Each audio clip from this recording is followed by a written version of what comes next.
The bubonic plague, also known as the Black Death, rocked Elizabethan England during the 14th century. Men, women, and children felt the effects of the deadly disease. Within days of infection, symptoms were noticeable and progressively worsening. As much as 1/3 of Europe's population perished as a result. Oh, didn't see you there. Today we'll be discussing the effects of the plague during the Elizabethan era. The plague was spread widely throughout crowded cities. The king at the time made strict laws to protect his people. Trash was to be burned and rats were eliminated to keep the streets clean. Streets were closed at 8 p.m. and flushed with water, and the king ordered all theaters in London to be closed. 60% of Europe had died from the bubonic plague as it continued to spread. Those who weren't affected by the disease were to work for the sick or dead. Watchmen looked after houses with the infected inside and gave them food and water through the windows. Death cart laborers were paid well and rewarded with a large supply of alcohol because of how disgusting the job was. Hello.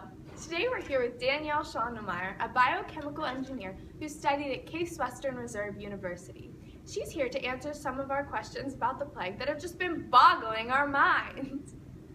So Danielle, what even really is a plague? What are we dealing with here?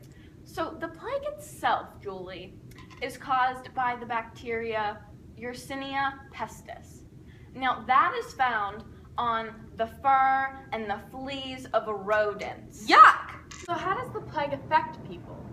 The plague affects people in 3 different ways. There's the bubonic plague, which is the most common, the septicemic plague, and the pneumonic plague.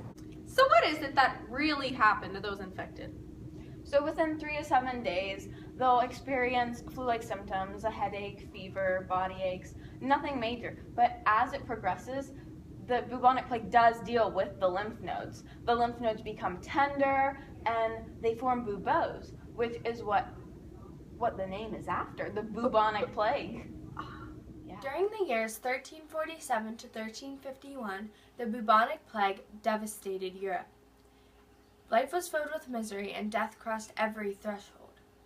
Medical technology of the time was nearly non-existent. Medical arts were practiced by what we would think of as modern-day barbers, and treatments usually consisted of bleeding to drain afflictions and impurities. The belief at this time was that hot, rainless summers, garbage heaps, and sanitary conditions helped attract flies that spread the pestilence. Those who had avoided the plague were commissioned to work for the sick and dying. Winter came as a cruel illusion to the survivors, because in the winter, fleas were dormant and the disease gave a brief respite.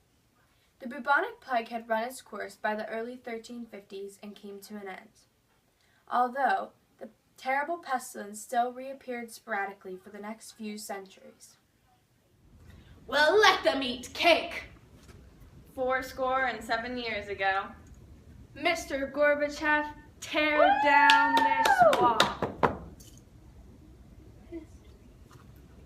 Documentary by Julie Shannon, Dani Schonnemeyer. Ariel Klein. period 2.